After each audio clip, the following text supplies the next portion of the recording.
And good old morning, everyone, and welcome. Welcome to the Comic Corner here on the Agents of Fandom Network, here on Facebook, YouTube, and The Bad Place. My name is Damon. I'm your host. What we do here is comic book news, reviews, and interviews. It's just myself and my good friend AF today. AF, good after evening to you. Good morning to you too. The sun is out, guys. That means we are getting to that time of the year where our show will probably be a bit later in the day, for me at least. Yeah, for you at least. But yeah, I'm good. Can't wait to talk about some amazing comics that I read this week. How are you doing? Doing fine.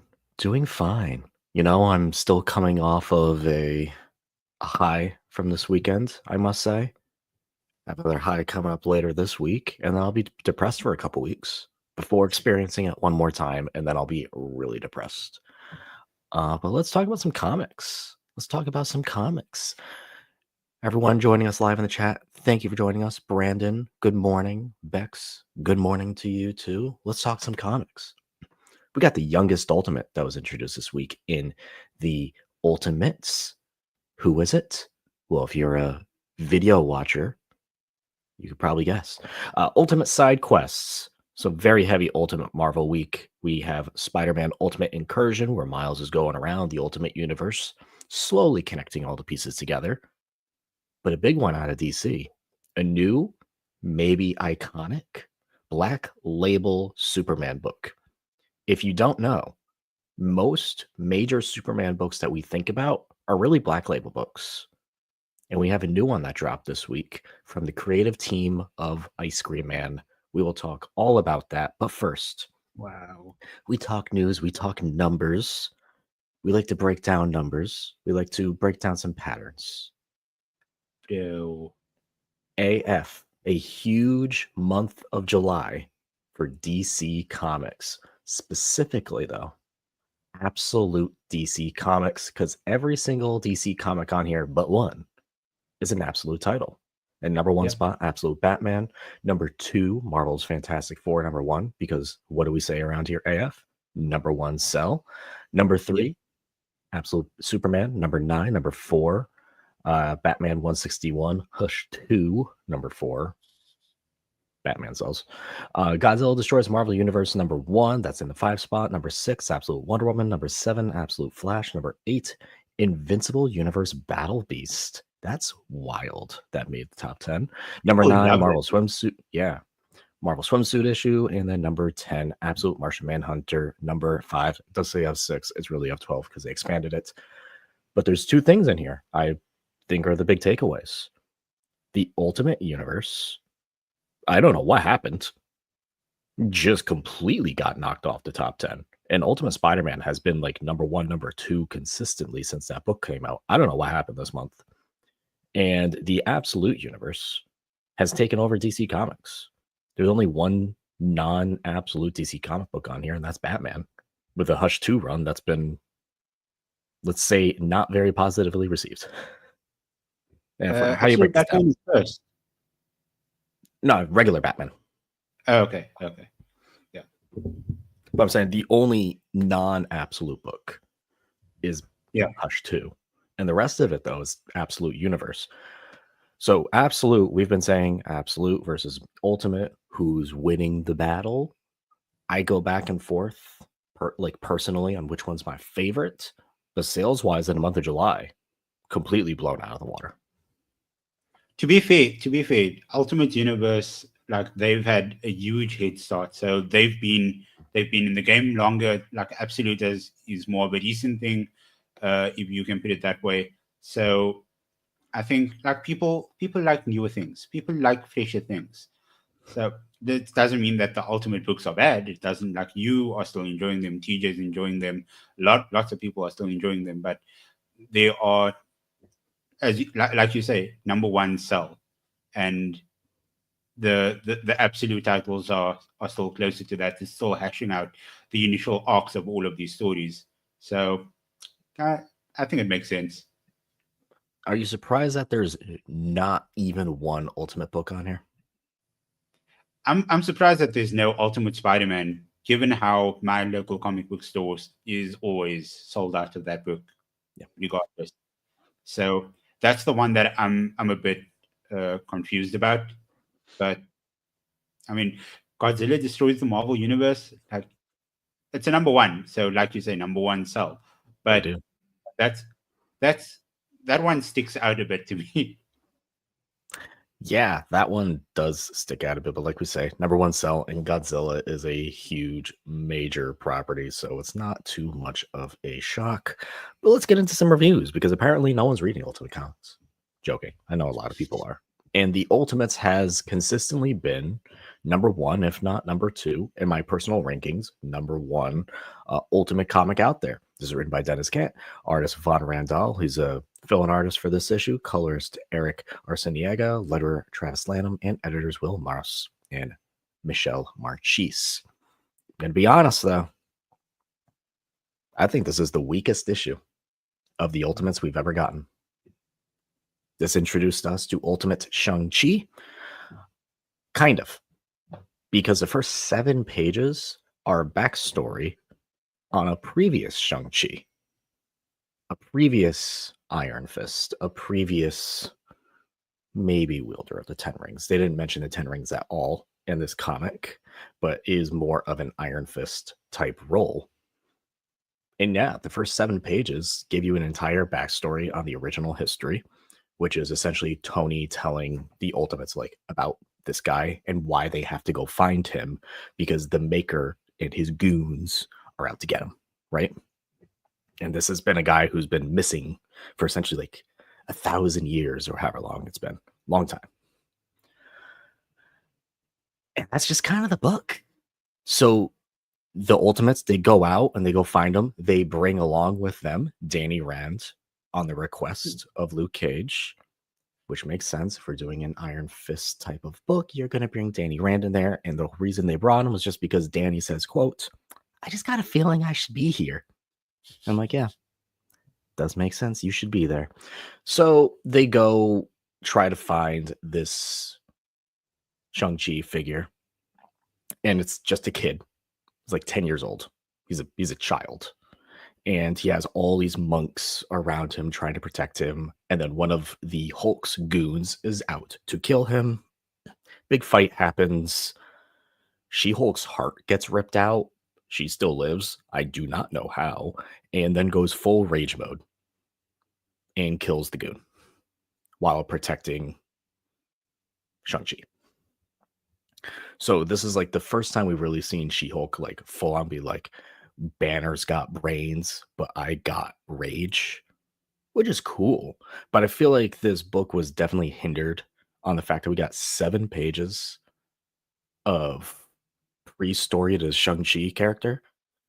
That's not even this Shang-Chi character. Yeah. Do you think that if they had to remove those first 7 pages, do you think the story still reads the exact same way? Or do you think those first 7 pages were needed? Yeah. Okay. Yeah. Then that's a bit of a wild. It's cool because like I I like seeing history, especially history in the Ultimate Universe, which is a universe that has been dictated by the Maker. But it didn't really add anything for me in this context, unfortunately. I think it's still good, though. Some people like backstory, though. Some people feel like Sure. it contributes to the narrative of that story. Yeah, I feel like I wouldn't have an issue with a couple of pages of backstory in an issue, especially if it's the introduction of a character. I think part of the reason I'm feeling this way is 2 reasons. One, this book has like given us banger after banger. I think previously the lowest score I've given one of these Ultimate titles, like the Ultimates, is like a 4 out of 5. And this is like a 3 out of 5. So it's still, it's good. It's fine, but it's not like that. Better. It's not that high velocity bar that we've been expecting out of this title. I think the other reason about this too is we're now like 3 months away from Maker returning, and we're still just kind of like adding people to this team, which is cool. I like seeing more people and more characters added to the Ultimate Universe and to the Ultimates. But like, I need us to get Yeah. somewhere. You know what I mean? I'm just checking out Bex's comments right now. Do I think this issue was a multiverse story, or do I think they're just trying to do something different? So in this issue, this is more of just like an expansion on what they've been doing in the Ultimate titles. This feels like an issue 3 or an issue 4 when you're adding more characters to this team, the Ultimates. And part of the Ultimates is they are getting people from everywhere. And it's so cool seeing this roster expand to a Justice League Unlimited for your perspective, AF, where it's like everyone's in. From all time, any future, any past. Yeah. Because they have a time machine. Tony Stark has a time machine. He can go forward, he can go back. We have the Guardians of the Galaxy of like thousands of years into the future. It's crazy. But again, I think my issue is just like we're getting to a point now where it's like it's starting to ramp up, and I need us to stop expanding and to start like, this is the plan. This is happening. We have 3 months left. So hopefully these next 2 issues can get to that point, because the Maker's coming, Evil Reed Richards, for those who don't know, and we need to get somewhere. So this is the ultimate end game that's supposed it's to what it's leading to. Yeah. It's what it's leading to. Yeah, I don't get that. Like, I mean, if you are on the clock, I feel like I'd be a bit frustrated if you are adding new characters to the whole thing. If there's, say, for example, with 1 month to go, if they still adding somebody new to this team, I don't think that would be a great creative decision. But yeah, let's see how it pans out at the end of it all. See how it pans out. I feel like the next couple issues we're done adding people, and it is more like we have 2 issues to really set us up before that ultimate end game big fight happens. Again, still a solid issue. It's fine. This is a book that is constantly giving us like 5 out of 5s, 4.5 out of 5s, 4 out of 5s on a bad week. And this is the first one, in my opinion. It's like a 3. Ooh. So. Yeah, again, still fine. It's not a bad book by any means. It's just my expectations to what I got was not the same. Ooh, a book that I feel like that last issue will add the Fantastic Four. Maybe it's possible. It's possible. Ultimate Spider-Man Incursion #3. This is written by Deniz Camp and Cody Ziegler. Artist Jonas Scharf, letter Corey Pettit, and editors Michelle Marchese and Will Moss. I never had high expectations for this one, even though Deniz Camp is on it. This is more of just kind of like let's slowly start to connect all the dots together. And how are we going to do it? We're going to use Miles and his baby sister as the catalyst to connect the dots. So what's been going on is Miles's little baby sister from our main 616 essentially just teleported to this Ultimate Universe via a weird magic business card from the Maker that was given to Miles years ago. Teleported him. And Miles had then gone into this Ultimate Universe, this new Ultimate Universe, because again, this is not his Ultimate Universe. This is the Maker's Ultimate Universe. And it's just been going around fighting bad guys, starting in the Spider-Man book, then going to the Ultimates book, and now we're in the X-Men book. And we're just kind of bouncing around all the different Ultimate titles to slowly start to piece them together, which has been nice. Last issue, we got the first meeting between, I forgot Black Panther 2. Like, we got the first meeting between the Ultimates and Black Panther in the Ultimate continuity, which is great. Piecing things together. Yes. If I had a nickel for every MacGuffin baby we've had in the month of July, whether it's movies or comics, we'd have a lot of MacGuffin babies, ladies and gentlemen. A lot of MacGuffin babies. But Miles' sister is pretty much a MacGuffin baby going around. So where's Miles' MacGuffin baby now? Sister MacGuffin baby. She is in the X-Men universe, taken from Silver Samurai. Experiments, all that stuff. Viper's there. If you've been reading the Ultimate X-Men titles, you know some of these characters.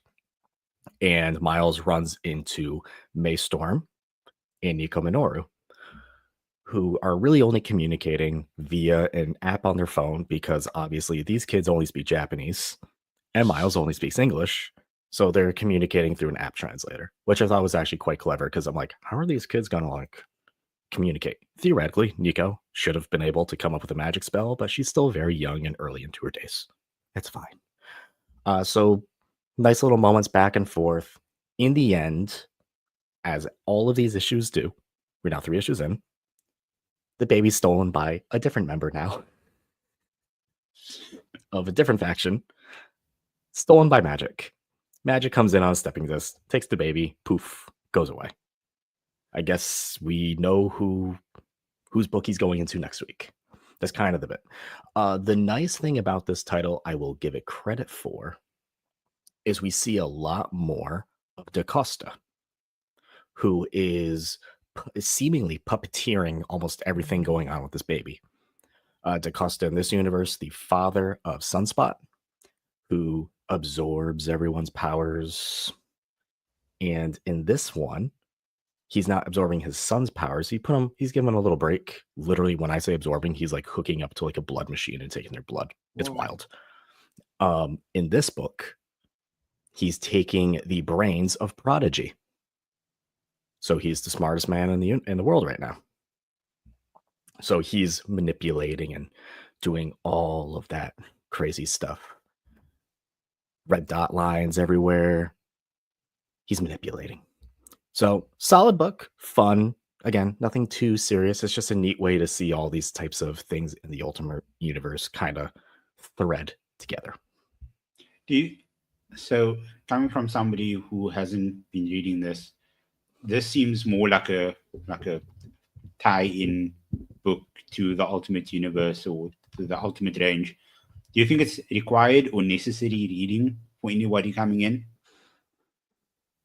As of right now, no.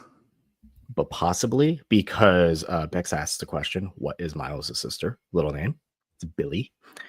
Because Billy is seen very much as a MacGuffin in this book, where she holds the power of something, the power from a universe. It could be the original Ultimate Universe, is something that is very prominent, very powerful in this universe. So it's possible she becomes even more of a MacGuffin down the road. Okay, I get that. I just She feel like almost becomes like the Infinity Gauntlet of the Ultimate Endgame. Like the thing is, I just feel like if they require to read all of these books to try and get the bigger picture of what's happening in this absolute range in the absolute universe. Mhm. Sorry, not absolute, Ultimate Universe.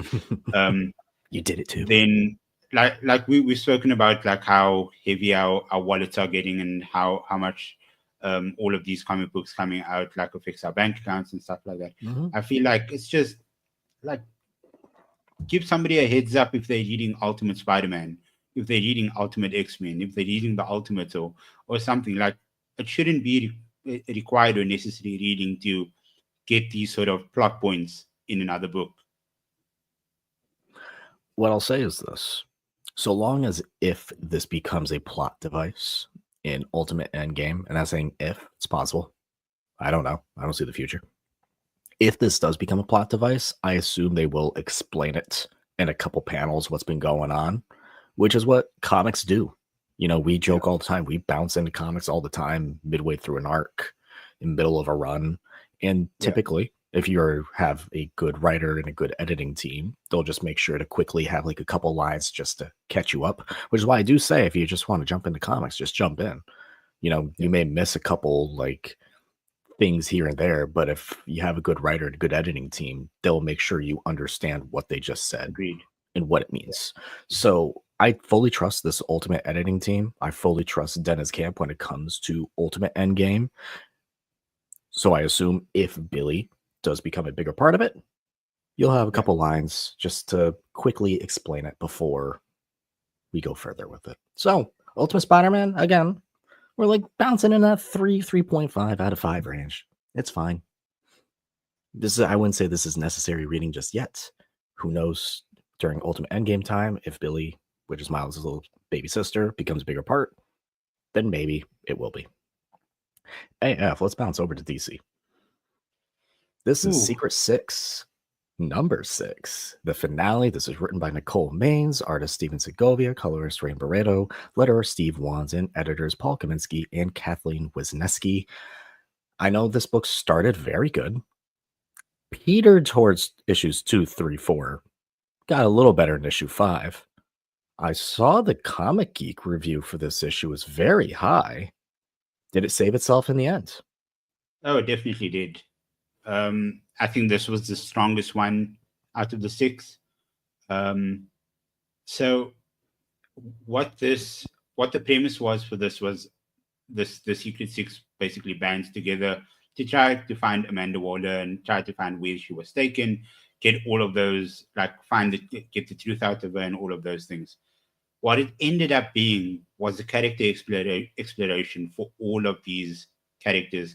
There's so much trauma that all of them went through after the Absolute Power event and they didn't deal with that trauma in a way. So this is just like getting all of that out in the open. There's this amazing conversation between Catman and John, where John's like, he's putting his foot down and he's being stubborn about John as in John Kent, Superman's son.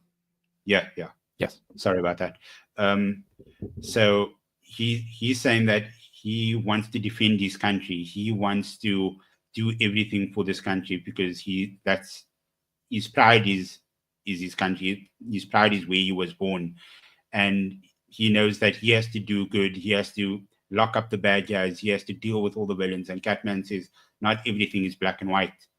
There are villains in your eyes who think that they were doing the right thing, but just because you perceive that to be as bad, to be bad, now you categorize them as villains, which I think that hits hard, like quite a bit.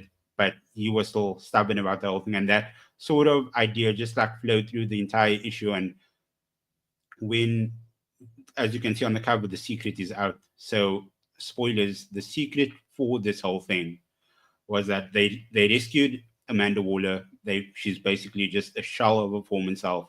They've removed everything from her head in terms of the secrets that she knew, all the deals that she made. It's all on a USB flash drive, and they can do whatever they want with that information. But what they found out is that Amanda Waller wasn't the person in charge of this whole thing.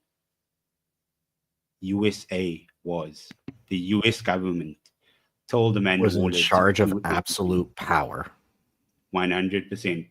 And the reason why John became that monster during that Absolute Power event, even though he's saying that he will do anything for this country, and then it comes out that the country is the reason why he became this monster, and why so many people are still afraid of him, why so many people still think that he's this monster. And he's now dealing with that mentally of like, what does he actually have to do moving forward to get past this? And he tells Jay, who is his boyfriend, that he can't get past it.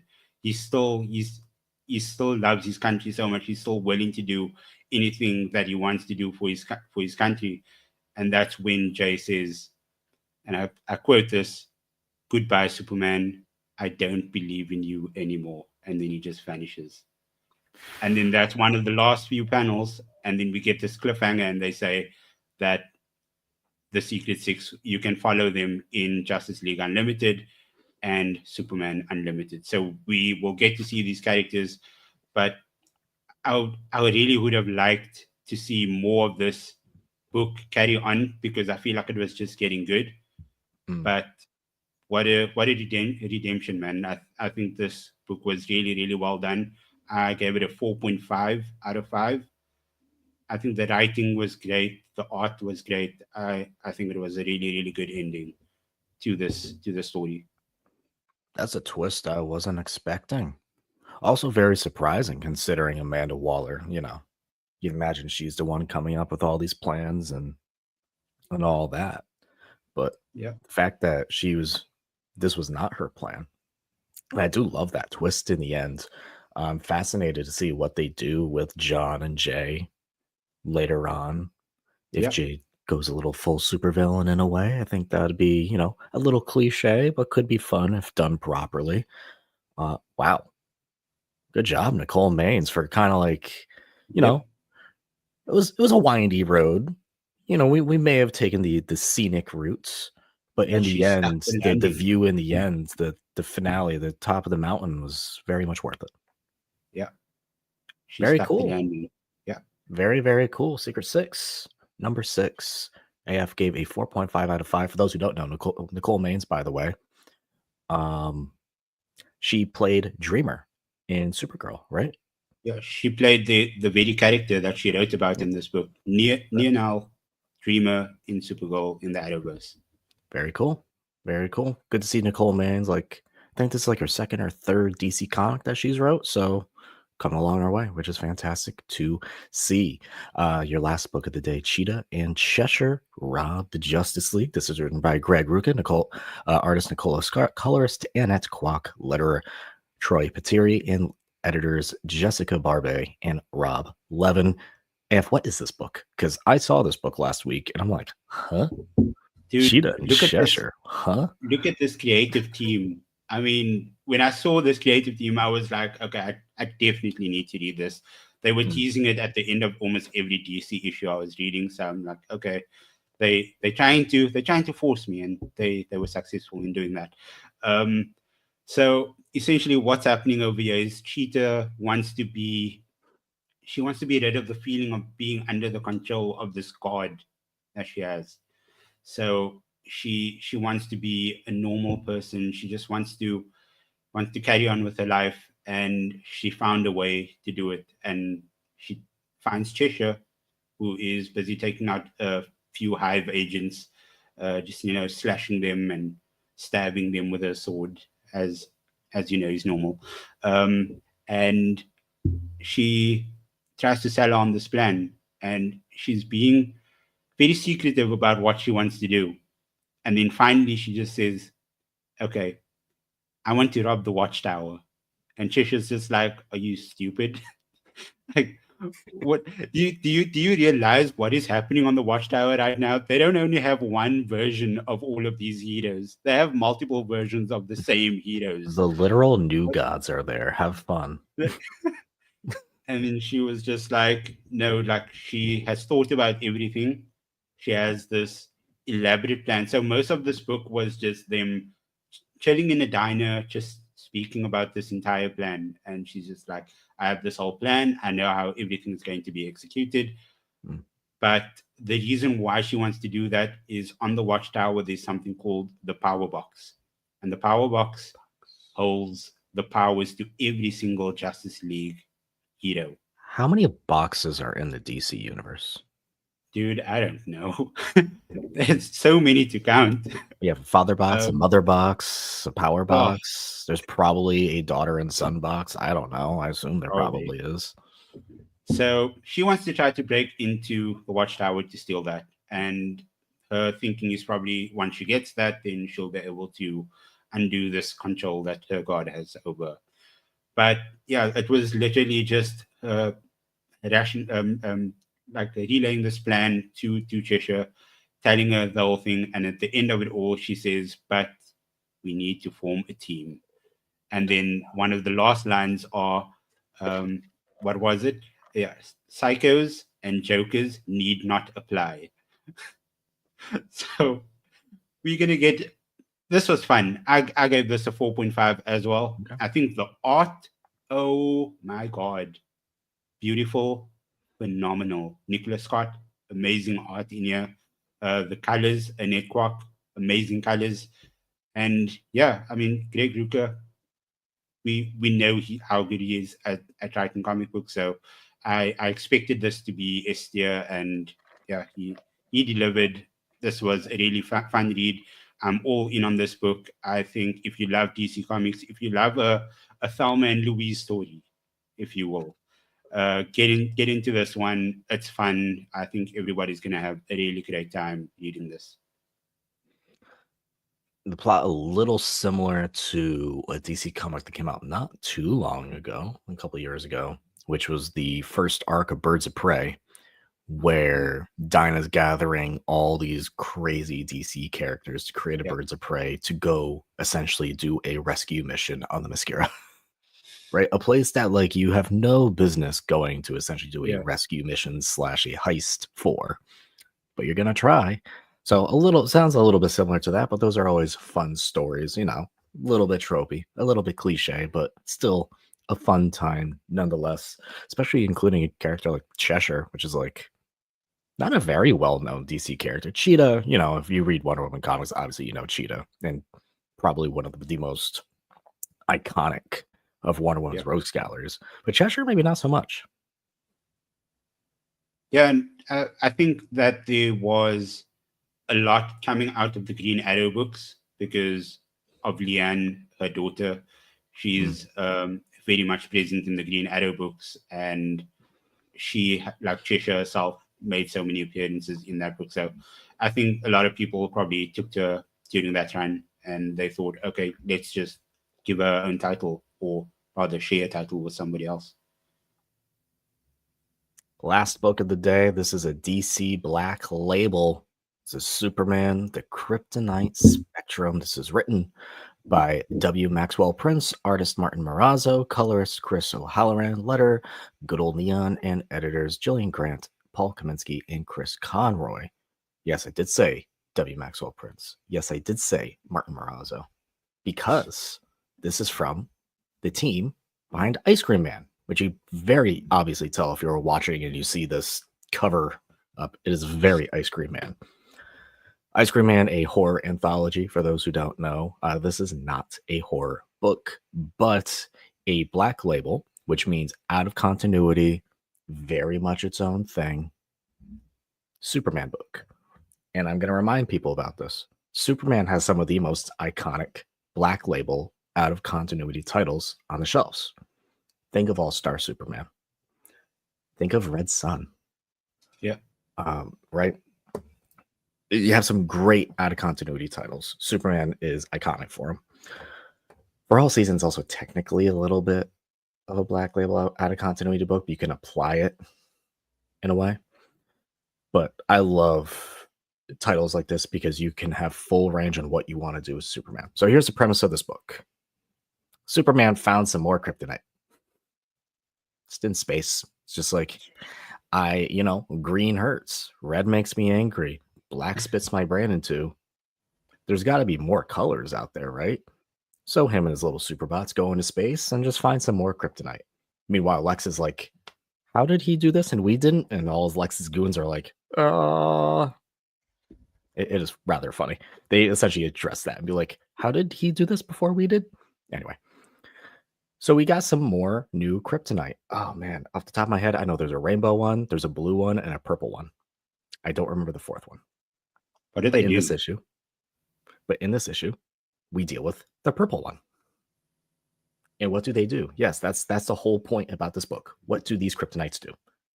The purple one in this issue, which is very, very cool, it screws with his brain and his perception of time.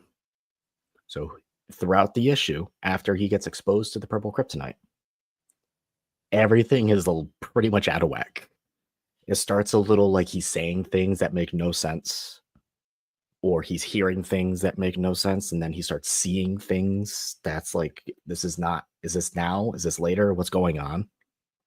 And he's doing this with the assistance of his best buddy, Bruce Wayne, who is the world's greatest detective. And how else is he going to be able to find out how things work and whatnot without bringing in the world's greatest detective to solve the world's greatest mystery, as Clark put it, which Bruce says, that's very manipulative. And he's like, yes, it is. It is rather funny. This is very well done. This is like my favorite book of the week. There's a fight in here between Superman, Bruce, and Solomon Grundy, who Lex kind of unleashes on the city. A very large Solomon Grundy. And the fight takes place completely out of order. And you're like on panels, and you have to you're like, what's going on? Because you're experiencing it like Superman is experiencing it. Like you see him and this girl, and you're like, what's going on? And Superman does like one of those, like, let me relax, take a deep breath. And it zooms out, and you see all the panels just kind of like lined up like pictures on a floor. And he's putting them together. That is And then the awesome. next page is all of them in chronological order Wow. after you experienced them. So it was just like, oh, that was like such a really cool way to show that. Super fun. The art, if you're not used to it, you don't read the Ice Cream Man stories. The art may take a little getting used to because it's a little creepy-ish. Because that's just a style, but I enjoy it, so it does not bother me. If you're not used to it, it may take some time to get used to. But so far, this first issue was fantastic. So good. The Black Label part really comes in with his relationship with Lois because both Superman and Lois in this issue are much older. I think Lois mentions that she's like turning 40 soon at one point. So they're older. Their relationship is a little strained, it seems like, because Superman's too busy kind of being Superman to being Clark. And that's kind of like what they're hinting at in this universe. Very cool. The tease at the end, it teases the blue Kryptonite, which may make him big. That's kind of what the last image teaser kind of showed us. But yeah, they're literally going in, and Bruce is like making fun, like not making fun, he's criticizing, like, are you crazy? You're just gonna go in and just start testing kryptonite on yourself? That is insane. He's like, yeah, but you know, someone's gonna have to do it. Like, if we just destroy it, Lex will find this stuff, and I need to know how this affects me before he does. It's one of those mentalities. Yes, and then meanwhile, Lex is out there trying to be like, he realizes that Clark is, or Superman is testing the kryptonite on himself. And he's like, the man is crazy. The man's gone mad. This sounds like such a fun book. I can't wait to read it next week. Yeah, super great. I give it a 4.5 out of 5. This is my favorite book of the week. How did they say how long this run is going to be? I assume 4 issues, but I do not know. Okay. Cool. It sounds like I'm going to be in, so I definitely recommend it. At the very least, when this comes out in a 1 through 5 issues. Okay. I very much recommend it. I think this is one of the better Black Label Superman books. Recently, we also got Last Days of Lex Luthor, which had a year in between issue 1 and issue 2. But that is another one that is cool, where it's almost like the inverse of All-Star Superman, where Superman gets, you know, the radioactive cancer and still is being Superman to the very end. And in that one, what would happen if Lex Luthor essentially got the kryptonite cancer, and how their relationship would change knowing Lex Luthor is going to die. So that is like an inverse of that. And that one's written by Mark Waid, which is also pretty solid. So if you're into Superman right now, because Superman is very hot, the movie just came out, people are very excited. There are so many Superman books on the shelf. If you want one that's a little different, because you have Superman, you have Action Comics, you have Superman Unlimited, Supergirl. I think that's at the very, as of right now, that's kind of like it in terms of like the mainline Superman. World's Finest as well is like, World's Finest counts. Yeah, World's Finest should count. So, but there's a lot of Superman books on the shelf, and this one, very cool. Very, very, very cool. Definitely recommend. Don't forget Absolute Superman as well. Oh, yes, thank you, Absolute Superman. I was thinking mainline continuity, but although if I'm including this, then that's fair. So there you go. Yeah. Superman, the Kryptonite Spectrum. So cool. So cool. I love Black Label Superman books. There's another one that came out. I can't remember the name of it, but it's essentially Superman goes into space. See some space dolphins and stuff. It's rad. Recommend it. I need to think. I can't remember the name of it. Next week, I have a crazy list. I have 9 books next week. That is not going to be a cheap week. We got Absolute Batman, Absolute Flash. The first issue of G. Willow Wilson's Black Cat is out next week. Grimm number 24. It's the penultimate issue of the entire series. I've really been enjoying that one. Imperial number 3. Nightwing 129. Ultimate Black Panther 19. Umbrella Academy Plan B number 2. And The Vision and the Scarlet Witch number 4. Whew, lots and lots of books. Let us know in the chat or in the comments which of these you want us to talk about, because as much as I'd love to talk about every single one of them, we can't. So Absolute Batman is a lock. I think Black Cat is probably a lock. But the rest of them, if there's any on that list that you really want us to hear us talk about, let us know. I'll probably throw in Umbrella Academy as well, and then give Grim a special shout. AF, what you got next week? Yeah, so I have like 4 of these books on your list: Absolute Batman, Absolute Flash, Black Cat #1, and Imperial #3. And then to go with that, I have Justice League Red #1. Ooh, yes. There was actually a teaser for that at the back end of my Supergirl book that I read this week. I didn't talk about it, but if you want a very light-hearted Supergirl book, I'd say it's a teenager type of like vibe going on. Check it out. It's fun, light-hearted, coming of age in a way. Supergirl takes on a little bit of a protege, teams up with Lena Luthor, which we saw kind of set up at the end of the Joshua Williamson Superman book. She runs off to Midvale to hang out with Supergirl. Yep. And they go to a goth club. Super fun. Yeah, girls be girls, man. Go to a goth club. Yeah. Yeah, so I read that. And Magic I also read this week. Fine issue.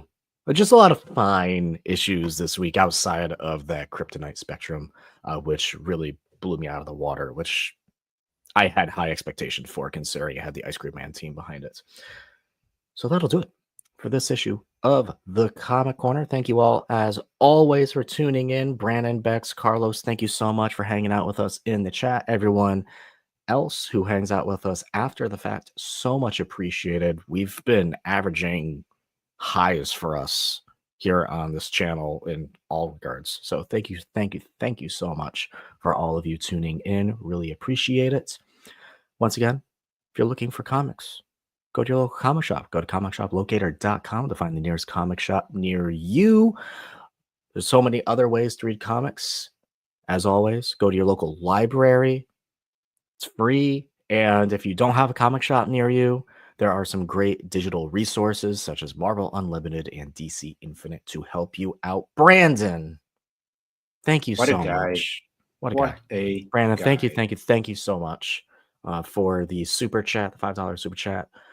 You're the best, man. You're the best. Be more like Brandon, as always. That'll do it for this issue of the Comic Corner. We'll be back again when? AF next week, 10 a.m. Eastern, until those clocks start to get all willy wonky on us, like Superman at the purple kryptonite, and I don't know what time is anything at that point. We'll be back again next week, everyone. Thank you all for tuning in. Take care.